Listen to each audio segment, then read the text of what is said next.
Hello students, welcome back to my YouTube channel. आपण study करतोय chapter vector आणि त्याच्यामध्ये आज आपण स्टडी करणार आहे एक्सरसाइज 5.1. सो एक्सरसाइज 5.1 स्टार्ट करूया. त्यामध्ये पहिला क्वेश्चन काय दिला आहे बघा. A vector A bar is directed due to the north and modulus of A bar is 24 and b bar is directed to the west and modulus of b bar is 7. Find the modulus of A bar plus B bar. असा question आहे. Question अगदी सोपा आहे. तर बघा, त्याने आपल्याला दिलं आहे की a bar is directed due to the north, म्हणजे ए बार ह्या व्हेक्टरची डायरेक्शन नॉर्थ आहे. आपल्याला माहिती आहे बघा की अपवर्ड साईडला जी डायरेक्शन असते ती असते नॉर्थ, खाली असते साऊथ, राईट हँड साईडला असते ईस्ट आणि ही असते वेस्ट. हे आपलं झालं डायरेक्शन. आणि ह्या कुठल्याही दोन डायरेक्शनच्या मध्ये अँगल किती असतो, तर हा 90 डिग्रीचा अँगल असतो. ठीक आहे. आता आपण ह्याच कन्सेप्टचा यूज करून हा क्वेश्चन सॉल्व करणार आहे. तर ए बार हा जो व्हेक्टर आहे तो नॉर्थकडे आहे. म्हणजे थोडक्यात हा व्हेक्टर कसा असेल, तर बघा ह्या टाईपमध्ये हा व्हेक्टर असेल. याला आपण नाव देऊया ए बार. आणि बी बार हा वेस्टकडे आहे. तर दुसरा जो व्हेक्टर आहे तो आपण समजा असा घेऊया. हा झाला व्हेक्टर बी बार. सपोज याला आपण इथे हा पॉईंट म्हणू ए, हा पॉईंट म्हणू बी आणि हा पॉईंट म्हणू सी. आता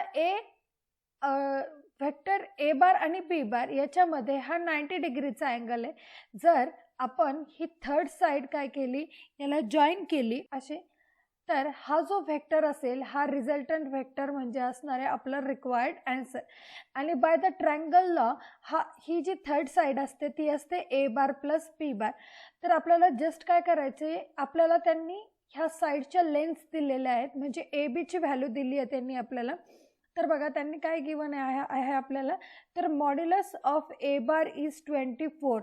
that is modulus of A B bar is equal to modulus of a bar which is 24, and similarly modulus of bc bar is equal to modulus of b bar is equal to 7. हे दिले आपल्याला. Modulus of A bar plus B bar find करायचं आहे. So by using the Pythagoras theorem we can write modulus of AC square is equal to modulus of AB square plus modulus of BC square. आता AB आणि BC ची value आपल्याला माहिती आहे. तर ही value आहे 24 स्क्वेअर प्लस 7 स्क्वेअर. 24 स्क्वेअर किती असणार आहे, 576 प्लस 7चा स्क्वेअर 49. आणि याचे ॲडिशन जर आपण घेतली तर 9 प्लस 6 दॅट इज 5. एक राहिला. 7 plus 4 that is 11 plus 1 that is 12. 5 plus 1 that is 6. आता 625. तर 625 कुणाचा स्क्वेअर आहे, 25चा. So we can write as modulus of AC is equal to 25. But AC म्हणजेच काय, but AC bar is equal to a bar plus B bar. So but modulus of AC bar is equal to modulus of a bar plus b bar, so its value is 25. असा हा question होता, अगदी easy. जाऊया आपण question number 2 कडे. In the triangle PQR. आता एक triangle PQR सांगितलाय ज्याच्यामध्ये PQ ची व्हॅल्यू, वेक्टर PQ हा 2a बार आहे, वेक्टर QR बार हा 2b आहे. तर आपण एक ट्रायंगल ड्रॉ करून घेऊया, म्हणजे आपला क्वेश्चन सॉल्व करायला थोडंसं आपल्याला सोपं जाईल. बघा ह्या टाईपचा एक ट्रायंगल असेल आणि त्याच्यामध्ये हा आहे समजा P पॉईंट, हा आहे Q आणि हा पॉईंट आहे R. ते काय म्हणतात, तर PQ बार याची जी व्हॅल्यू आहे ती 2a बार आहे. QR बार Q2R याची व्हॅल्यू आहे 2b बार. आणि the mid point of PR is M. ह्या PR साईडचा जो मिड पॉईंट आहे तो M आहे. हा पॉईंट आहे M, हा मिड पॉईंट आहे कुणाचा, PRचा. असं आपण कन्सिडर केलं, त्यांनी दिले. Find the following vectors in the term of A bar and B bar. हे जे 3 व्हेक्टर दिलेत, हे 3 व्हेक्टर आपल्याला फाइंड करायचे कशाच्या फॉर्ममध्ये, ए बार आणि बी बारच्या फॉर्ममध्ये. ठीक आहे. आता पहिला वेक्टर आहे पी आर बार, आपल्याला पी आर बार फाइंड करायचा आहे. तर पी आर बार म्हणजेच काय आहे, ह्या ट्रायंगलची थर्ड साइड पी क्यू आणि क्यू आर दिलाय. तर by using the triangle law आपण काय लिहू शकतो बघा, P R bar is equal to P Q bar plus Q R bar by using the triangle law. So P Q ची value आहे 2a bar plus Q R ची value काय आहे 2b बार. हेच असं लिहिता येईल 2 times a bar plus b बार. अगदी सोपं. ही झाली पी आर बारची व्हॅल्यू. याला इक्वेशन नंबर 1 देऊन ठेवू आपण. आता आपल्याला सेकंड फाइंड करायचं पीएम बार. मग पीएम म्हणजेच काय आहे, तर एम हा मिड पॉइंट आहे पी आरचा. M is mid point of P R. याचाच अर्थ होतो की PM bar is equal to M R bar is equal to 1/2 of P R bar. P R बारचा तो हाफ असेल. आता पी आर बारची व्हॅल्यू आपण इक्वेशन 1 मध्ये कॅल्क्युलेट केली आहे, which is 2 into A bar plus B bar. 2 get cancel and we get the answer a bar plus b bar. So pm bar याची व्हॅल्यू किती मिळाली आपल्याला, pm bar is a bar plus b bar. हे equation 2 म्हणूया. आता qm bar आपल्याला find करायचा आहे. ही जी व्हॅल्यू आहे याची, ह्या वेक्टरची आपल्याला फाइंड करायची आहे. तर हा जो एक ट्रायंगल कन्सिडर केला, इन ट्रायंगल QMR, तर याच्यामध्ये बाय ट्रायंगल लॉ काय लिहिता येईल, QM bar plus MR bar is equal to QR bar. म्हणजे Q to M, M to R, that is Q to R. आपल्याला फाइंड करायची व्हॅल्यू QM बारची. So QM bar is equal to QR bar minus MR bar. Okay, QR बारची value काय आहे 2B bar minus MR बारची value आपण find करून ठेवली आहे, which is A bar plus B bar. तर हे काय होईल 2B bar minus A bar minus B bar which is equal to B bar minus A bar. तर ही झाली आपल्या क्वेश्चनचा रिक्वायर्ड आन्सर. जाऊया पुढच्या क्वेश्चनकडे मग. So the question number 3 is OABCDE is a regular hexagon. एक हेक्सागॉन दिला आपल्याला. The point A and B have the position vectors A bar and B bar respectively. Refer to the origin O. Find in terms of A bar and B bar. A bar आणि B bar च्या form मध्ये तुम्हाला find करायचंय. काय find करायचंय, position vector of the point C, D आणि E याचे position vector. म्हणजे थोडक्यात तुम्हाला C बार, D बार आणि E बार यांचे व्हॅल्यू फाइंड करायचे in terms of A bar and B bar. तर बघा, रेग्युलर हेक्सागॉन. आता हेक्सागॉन म्हणजे काय की ज्याला 6 साइड्स आणि 6 अँगल्स आहेत. आणि रेग्युलर याचा अर्थ असा होतो की त्या हेक्सागॉनच्या सगळ्या साइड्स आणि सगळे अँगल्स काय असतील, इक्वल असतील. मग आपण एक फिगर ड्रॉ करूया. तर हा आहे तो रेग्युलर हेक्सागॉन. आपण याला नेमिंग करूया OAB आणि E. असा हा रेग्युलर हेक्सागॉन आहे. याचे सगळ्या साइड्स आणि सगळे अँगल काय आहेत तर इक्वल आहे. आता ते म्हणतात की A bar is the position vector of point A with respect to origin. म्हणजे हा जी OA साइड आहे ती A बार आहे आणि तसंच B बार हा कुणाचा पोझिशन व्हेक्टर आहे, B चा विथ रिस्पेक्ट टू ओरिजिन. म्हणजे हे जे डिस्टन्स आहे O टू B, तर हा आहे O टू B, हा आहे B बार. आणि आपल्याला फाइंड करायचं आहे C, D आणि E चा पोझिशन व्हेक्टर. म्हणजे OC, OD आणि OE याचे व्हॅल्यू आपल्याला थोडक्यात फाइंड करायचे आहे. OC ऑलरेडी आपण काढलाय, तर OD पण आपण काय करूया, ड्रॉ करून घेऊ. तर अशा प्रकारे ही फिगर आपण कंप्लीट केली. आता बघा, त्यांनी आपल्याला जे दिलंय त्या माहितीवरून आपल्याला हे सगळं सॉल्व करायचंय. तर एक गोष्ट लक्षात घ्या की हा रेग्युलर हेक्सागॉन आहे. तर हेक्सागॉनमध्ये काय, ज्या अपोजिट साइड्स असतात त्या इक्वल असतात. म्हणजे ते पॅरलल आहेत आणि त्यांच्या व्हॅल्यू पण सेम येतील. म्हणजेच थोडक्यात OA बार आणि DC बार याची व्हॅल्यू इक्वल असेल आणि ती व्हॅल्यू किती आहे A बार. तसंच AB bar is equal to ED bar, त्याची जी काही व्हॅल्यू असेल ती इक्वल असणार आहे. तसंच BC बार आणि OE बार हे पण इक्वल असणार आहेत. मग आता आपण काय करूया, ट्रायंगल कन्सिडर करूया. इन ट्रायंगल OAB ह्या ट्रायंगलमध्ये by triangle law of addition, triangle law of addition जर आपण याच्यामध्ये यूज केला तर ट्रायंगल लॉ ऑफ ॲडिशन काय सांगतो, तर OA बार प्लस AB बार याची व्हॅल्यू काय असणार आहे, OB बार.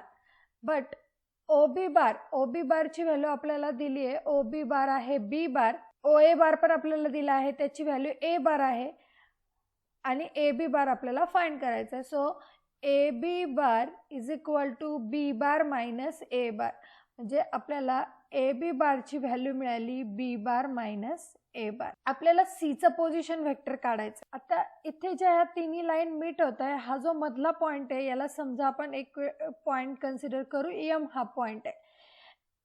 जर आपण OM एवढं जरी डिस्टन्स काढलं, म्हणजे OM ची जरी व्हॅल्यू फाइंड केली की त्याला 2 ने मल्टिप्लाय केलं तर आपल्याला OC मिळतो आणि OC म्हणजेच position vector of point C.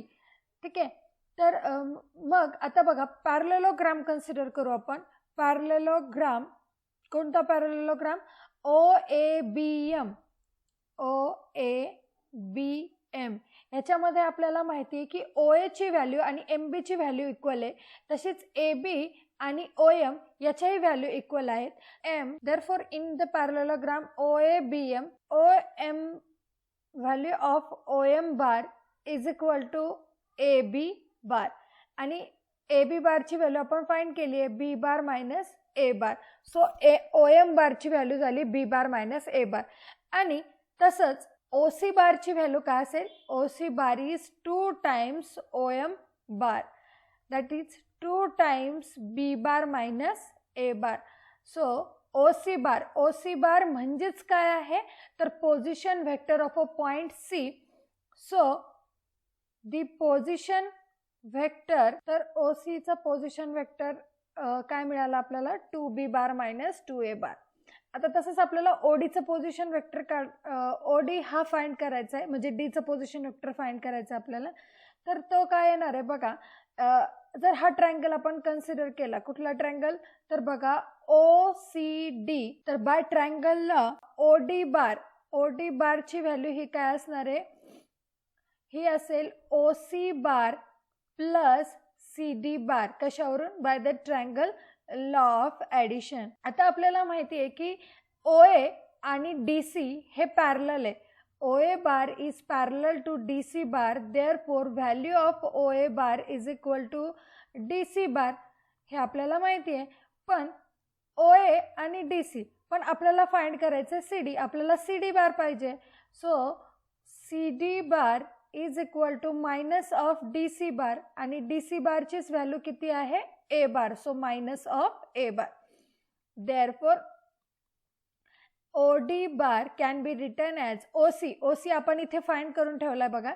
तर OC हा किती आहे, OC बारची व्हॅल्यू आहे 2B बार मायनस 2A बार आणि हा मायनस A बार. CD बारची व्हॅल्यू A बार होती, मायनस ऑफ A बार होती. So 2B bar minus of 3A बार. हा झाला आपला D चा पोझिशन वेक्टर. OD बार ही व्हॅल्यू झाली मग तुमची D च्या पोझिशन वेक्टरची. आता फक्त राहिला आहे पोझिशन वेक्टर ऑफ E. मग पोझिशन ऑफ वेक्टर E चा पोझिशन वेक्टर काढायचं म्हणजेच आपल्याला OE ची व्हॅल्यू काढायची. आणि OE बार हा कसा काढता येईल, पुन्हा बाय द ट्रायंगलला OM bar plus ME bar. आता OM बार आपल्याला माहिती आहे, OM बार हा किती आहे, तर OM बारची व्हॅल्यू आहे B bar minus A bar. OM बारची व्हॅल्यू हे बघा इथे काढून ठेवली आपली. OM बार हा B bar minus A bar आहे. आणि ME बार हा काय असेल बघा, तर in the parallelogram OAMB parallelogram मध्ये OE is parallel to EM. So value of OA bar is equal to value of EM bar. But आपल्याला ME बार पाहिजे. So we can write as ME bar is minus of EM bar आणि EM bar म्हणजेच काय minus of OA bar which is equal to minus of A bar.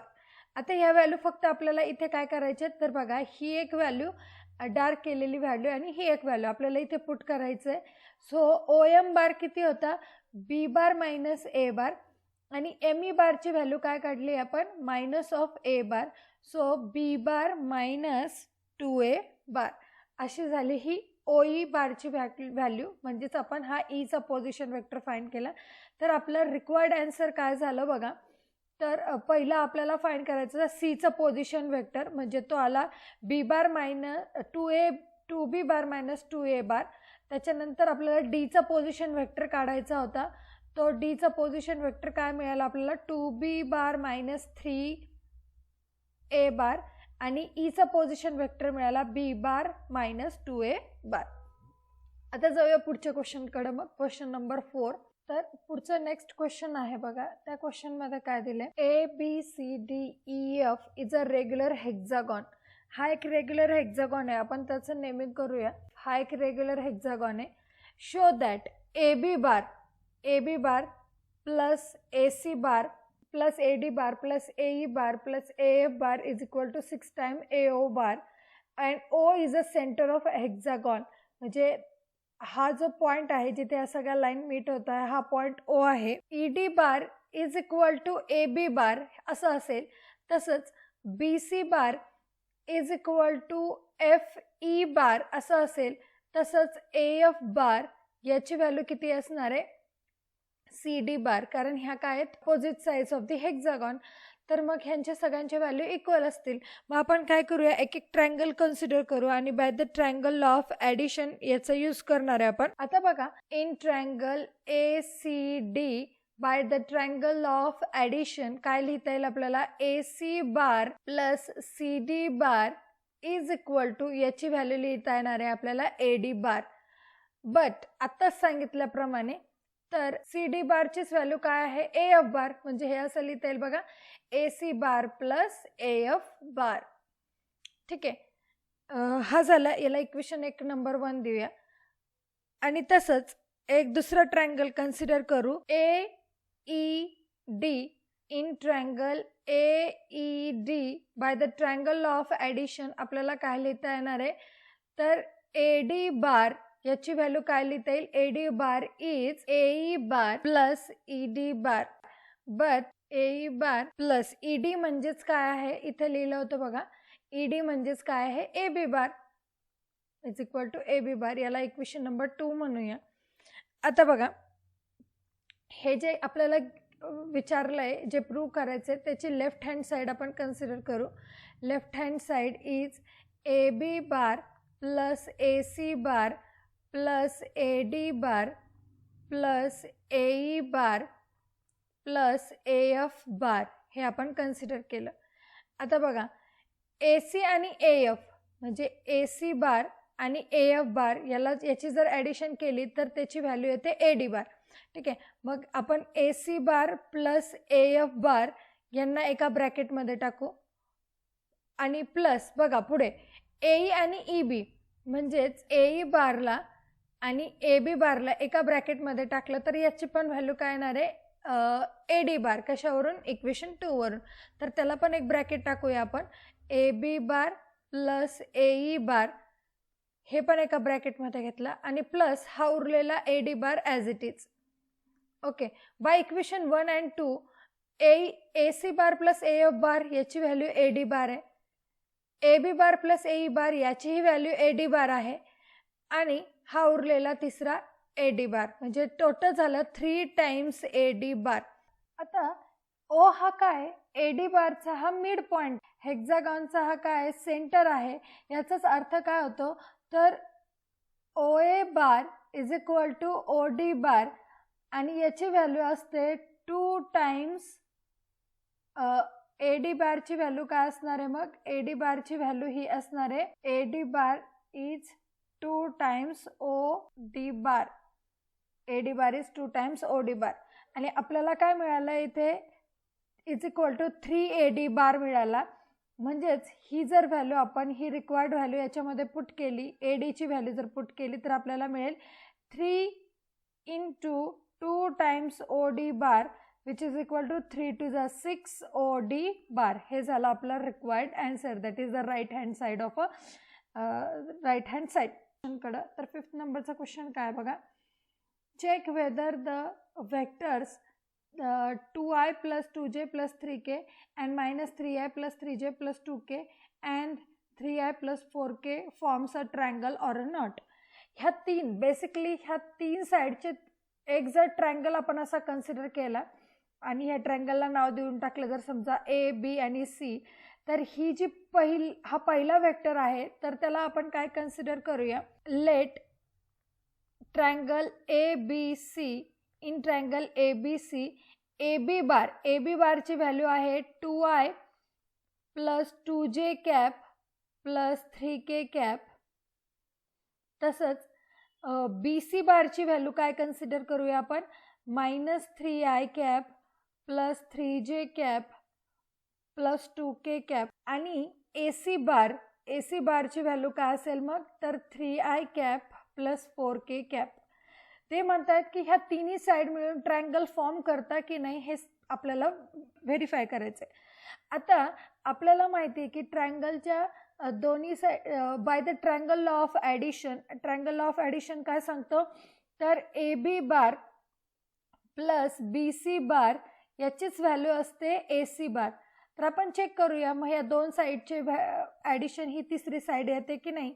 A B बारची value आहे 2i plus 2j plus 3k plus B C bar आहे minus 3i plus 3j plus 2k आणि यांची जर addition केली तर 2i minus 3i that is minus i, 2 plus 3 that is 5j, 3 plus 2 that is 5k. But A C bar काय आहे 3i plus 4k आहे, म्हणजेच याची व्हॅल्यू ही 3i cap plus 4k cap ही येत नाही. याचाच अर्थ काय होतोय, आपण जे कन्सिडर केलं होतं की A C bar is equal to A B bar plus B C bar हे प्रूव्ह होत नाही.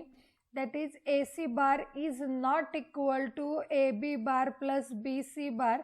Therefore these three sides are not form a triangle. ह्या ट्रायंगल काय करत नाही तर फॉर्म करत नाही. These three vectors does not form the triangle. असा हा छोटा सोपा क्वेश्चन आहे. तसंच पुढे एक फिगर दिली आहे तुम्हाला. या फिगरमध्ये बघा काय दिलंय, तर पी क्यू आर एक ट्रायंगल दिलाय आणि या ट्रायंगलमध्ये काही व्हेक्टर्स दिलेत. पी आर बार हा बी बार आहे, पी क्यू बार हा ए बार आहे, तसंच एस आर हा डी बार आहे, पी एस हा सी बार आहे.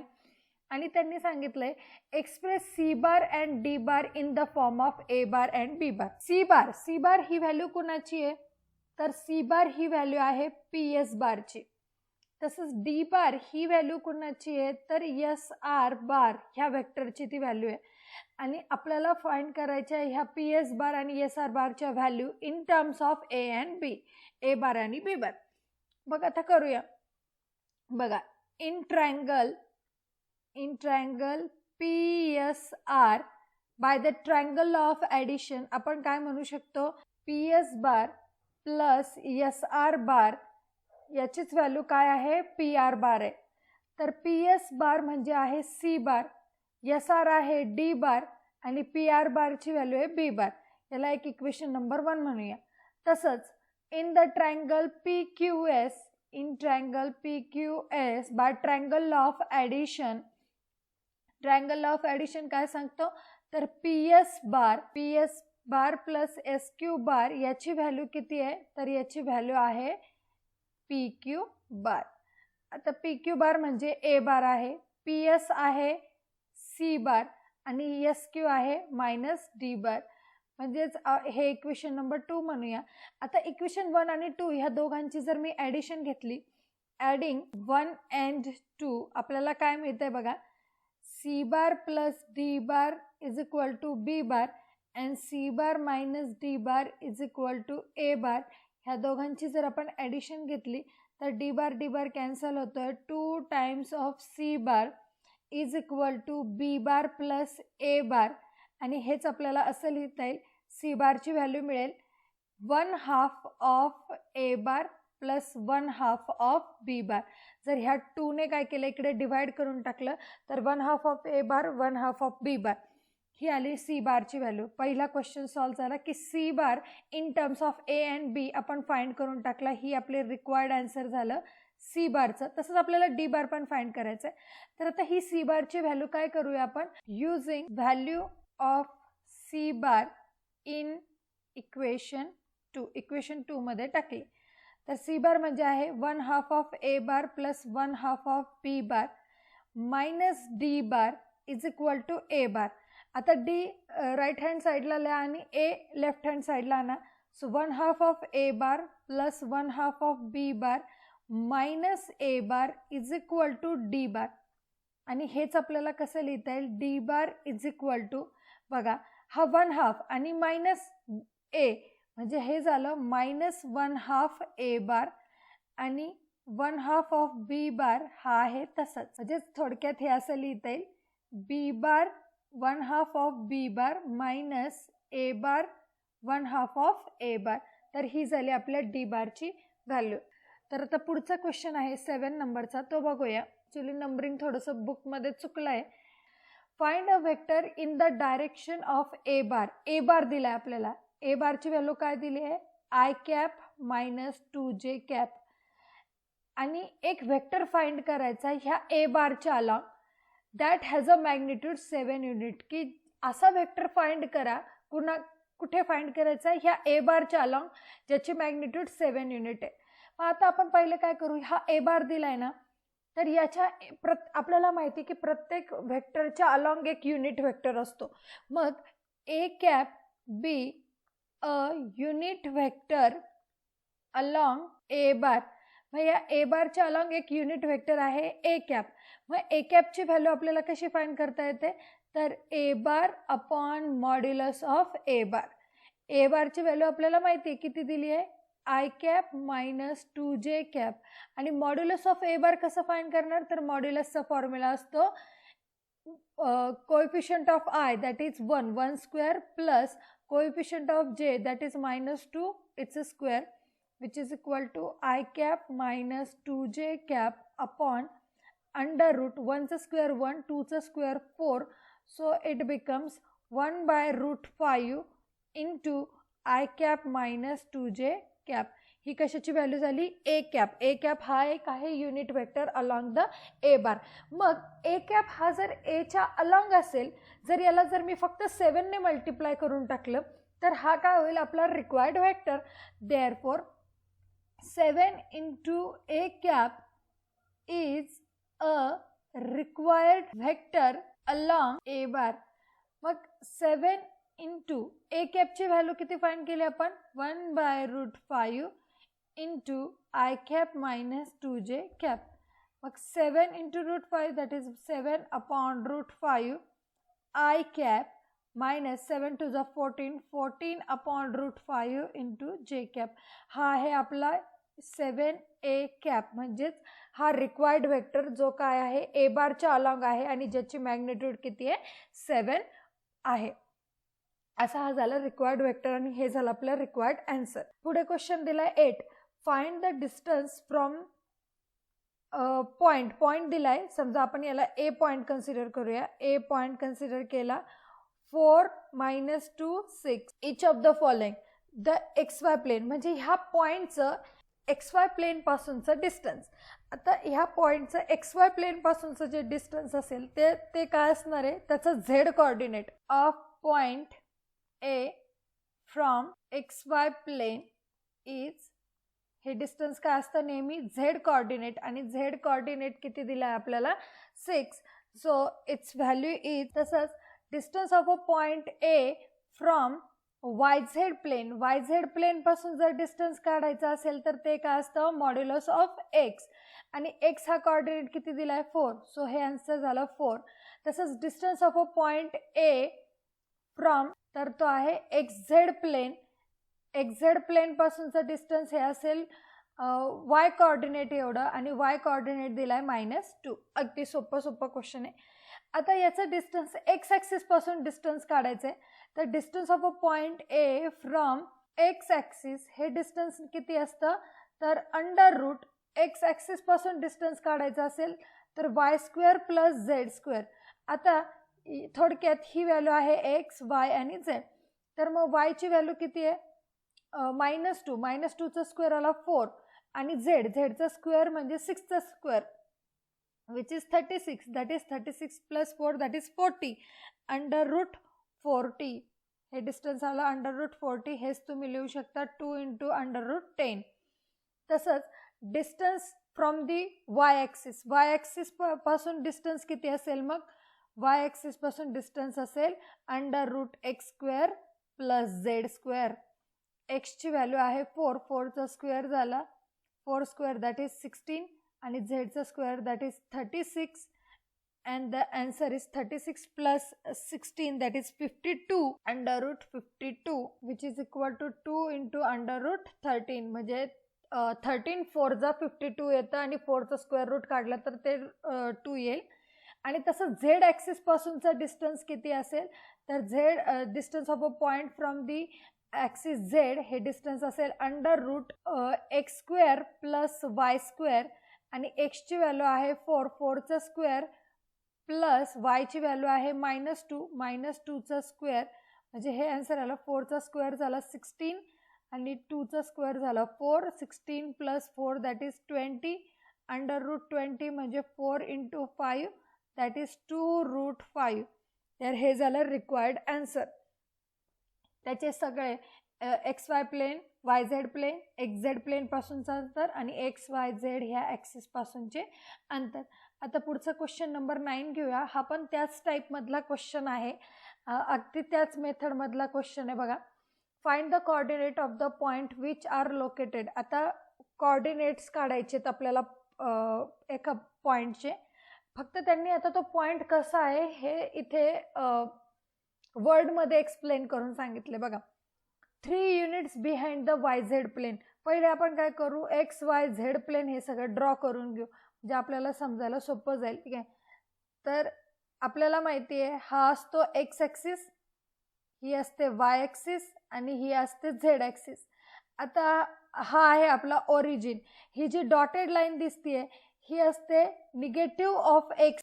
तसेच ओच्या लेफ्ट हँड साईडची जर डायरेक्शन आहे ते आपण असतो निगेटिव्ह ऑफ वाय आणि ओच्या खालचा जो आहे तो असतो निगेटिव्ह ऑफ झेड ॲक्सिस. मग आता बघा 3 units behind the Y Z plane.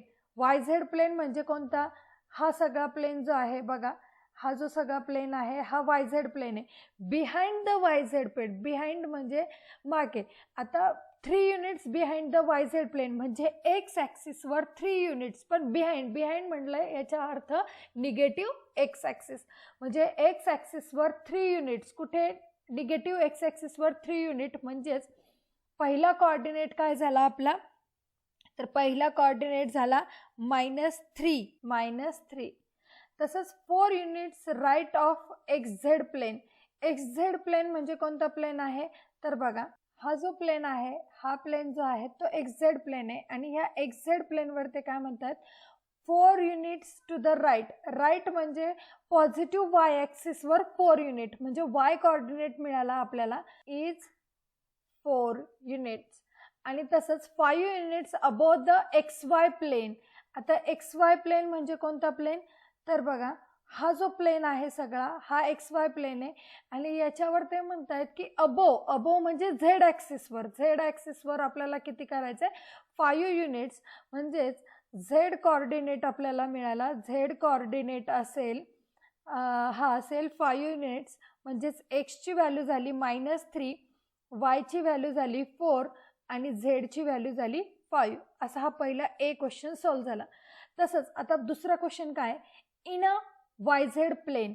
आता फक्त वाय झेड प्लेन म्हटलं याचा अर्थ की एक्स ॲक्सिसवर 0 युनिट म्हणजे एक्स कोऑर्डिनेट झाला 0. त्यांनी काहीच मेन्शन केलं नाही म्हणजे वाय झेड प्लेन याचाच अर्थ X coordinate 0. 1 unit to the right of X Z. X Z प्लेनच्या काय करायचं आहे, एक्स झेड प्लेन पासून 1 युनिट टू द राईट म्हणजे वाय कोऑर्डिनेट हा असेल 1 युनिट आणि 6 units above the X Y plane. X Y प्लेनच्या अबोव म्हणजे झेड कोऑर्डिनेट. तर झेड कोऑर्डिनेट हे किती असणार आहे, तर 6 युनिट. म्हणजेच थोडक्यात आपल्याला एक्सची व्हॅल्यू मिळाली 0, वायची व्हॅल्यू मिळाली 1 आणि झेडची व्हॅल्यू मिळाली 6.